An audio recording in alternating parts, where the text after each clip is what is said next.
Yo, coming to you live, let's get it, your boy, Wex, breaking the Lawson for another AEW Dynamite review. And before I get into that, I'm always going to promote the newest Kayfabe Comparisons podcast we got coming out this Saturday. And we got classic mashup here, one of the best WrestleManias of all time. That's kind of synonymous with all the fans. WrestleMania 17 X7 going up against a kind of a forgotten WrestleMania, but still pretty fucking good, WrestleMania 22. You might want to check that out. It's dropping this Saturday. Kayfabe Comparisons Podcast. This Saturday at 7 o'clock in Centerville, Tennessee, we'll be returning to the Stables Event Center for Revive Pro Wrestling. Open the floodgates. It's going to be a hell of a show. You better get down there. You might be thinking, I'm going to stay home and watch WrestleMania, but fuck that. Come watch some live wrestling, then Sunday just marathon the whole thing, because wouldn't you rather see some real goddamn live in your face action, some blood, some guts, some goddamn real deal wrestling? This Sunday, you better bring your kids, bring all the motherfuckers. It's going to be a good time. Alright, the first matchup of the night was Hangman Adam Page going up against Platinum Max Caster, which was sort of a #1 contenderships here of sorts, because they both had the best singles records in AEW, and this was going to determine who's going to get kind of pushed over to that next level. Max Caster, of course, came rapping to the ring, and he had a pretty funny line about Joe Biden slipping on the stairs, and Hangman Adam Page using his mouth like a alcohol breathalyzer, referencing mouth on genitalia, if you know what I'm talking about. And this matchup was pretty solid. It started off a little bit clunky, but they kind of started to work through it towards the end. This entire matchup, Hangman Adam Page had to avoid interference from Anthony Bowens, Max Caster's tag team partner, but Hangman Adam Page is a badass son of a bitch, and he could overcome all that shit. He had a nice moonsault to the outside, followed up by a buckshot lariat for that victory for the 1, 2, 3, and of course he celebrated with a Page-Wiser, as we heard on commentary last week, coined by Excalibur. But, it was National Beer Day, so we had to go celebrate with the fan, have a little Page-Wiser drinky thing. Next up, we got a weird, awkward little Death Triangle best friends promo thing with Shivani. Didn't really make much sense. It was very awkward. Orange Cassidy remembers when they beat him up like a year ago, and they showed a couple clips of it, so I guess we're getting a feud with them coming up.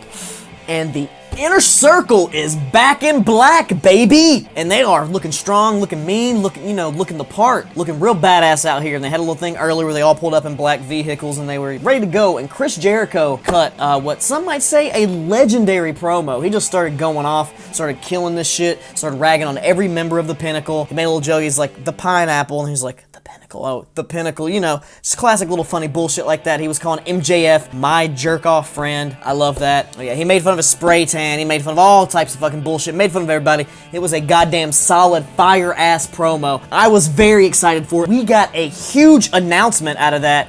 On May 5th, Cinco de Mayo, we're getting Blood and Guts, finally, which is pretty much War Games. 2 cages put together. It's gonna be fucking crazy. The Inner Circle versus the Pinnacle. I'm looking forward to that shit. And the next match of the night is sponsored by King Kong versus Godzilla. This is Jurassic Express going up against Bear Country. And there's a quote from JR that he said in this match. He goes, "That match was bowl and shoe ugly at times, but I loved it." But I can't agree more with JR on this, because goddammit, that's what this match was. It was a little weird. There were a few little contrived, obvious setup spots, but then there were some also very sick, natural, good-looking spots that flowed good. Some really nice, sick double teams. I like Bear Country did a double team, double senton at the same time cannonball in the corner, which I've never seen the double team version of that. And Luchasaurus got that sick-ass choke slam, moonsault for the win, the 1, 2, 3. They get the victory. I wonder where Marco Stunt was. He wasn't there with them. Maybe he's going to be showing up some WrestleMania weekend show in Tampa, some GCW or something like that. I think that's what's going to happen, because why else would he not be on Dynamite? He was on the posters, he was on advertisements. Why, Marco? Why? Up next, we got a QT Marshall promo with his new little crew of goons that he assembled on last week's AEW Dynamite when they turned on Cody Rhodes, and he cut a little promo on Cody, making fun of all his different personas in WWE, just kind of talking shit on Cody. And I loved it, because, I love when people are giving shit to Cody, not a big fan of Cody. I'll tell you that. He's the only person of the elite that I don't have an AEW action figure, if that tells you anything. And it's not the tattoo. I promise it's not the tattoo. The tattoo does just add a little bit to it. QT Marshall put over all of his guys, and then Anthony Ogogo, he's going to be a star. He's going to be the breakout guy of this group. He already is famous, apparently in the UK, because he's a big boxer, but you can just tell, he has star power and potential. I think he's going to be the breakout guy of QT Marshall's unnamed faction. Next, we got a weird Sting promo. He kind of came out there, didn't say anything. Lance Archer came out there and was like, "I need to be in the main event," and he's like, "Yes, you do." And it was like, okay, yeah, and it was just fucking weird. I was like, alright, let's get to the next fucking segment, goddammit. I don't know why I did that, but I liked it. The next match of the night, I want to say match of the night, Darby Allin defending his TNT Championship against JD Drake. And Darby Allin proved again that he just puts on a goddamn hell of a banger TV match. He's done this many, many times, and it just proves that Darby Allin can wrestle any style against anybody. And they told the classic, best Darby Allin kind of story that he tells about speed trying to overcome size and strength. This is a fantastic matchup. JD Drake is badass. I've seen him wrestle live a couple times, and I've watched him on a couple different shows here or there. They should definitely sign him because he's got a lot of potential. I think he's a badass motherfucker.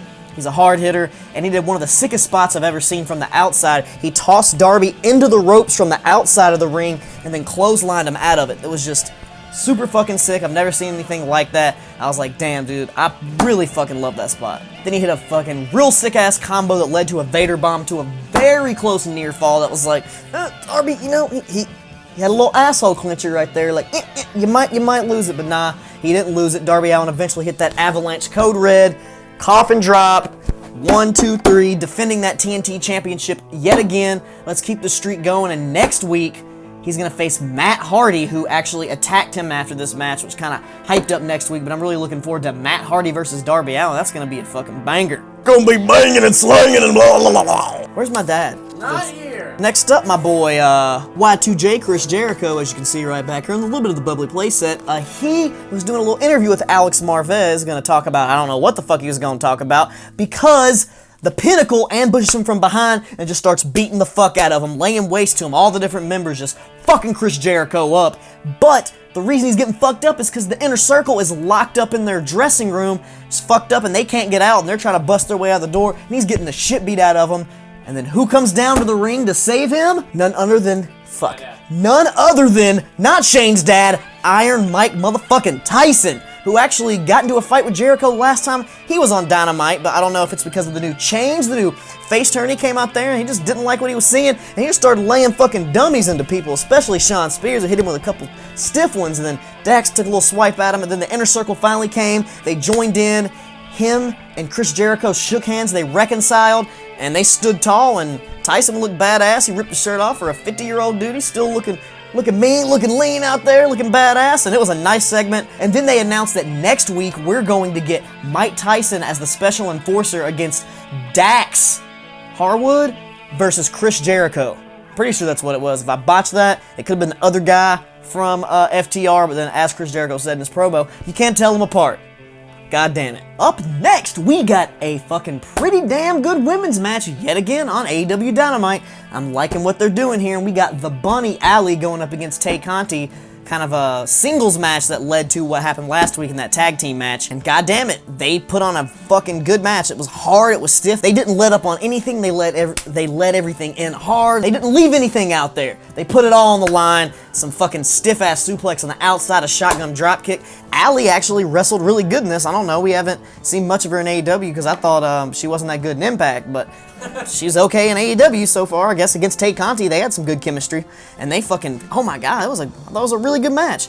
And towards the end, you know, you got a little bit of interference, a little bit of craziness, and then there's a kendo stick involved. Tay Conti got whacked pretty hard with it. Then Hikaru Shida came down and was like, nah, give me that. I don't want any shenanigans here, because this was another sort of thing, because Tay Conti is still the #1 contender. She's trying to keep her wins going to stay the #1 contender to get that said title match with Hikaru Shida.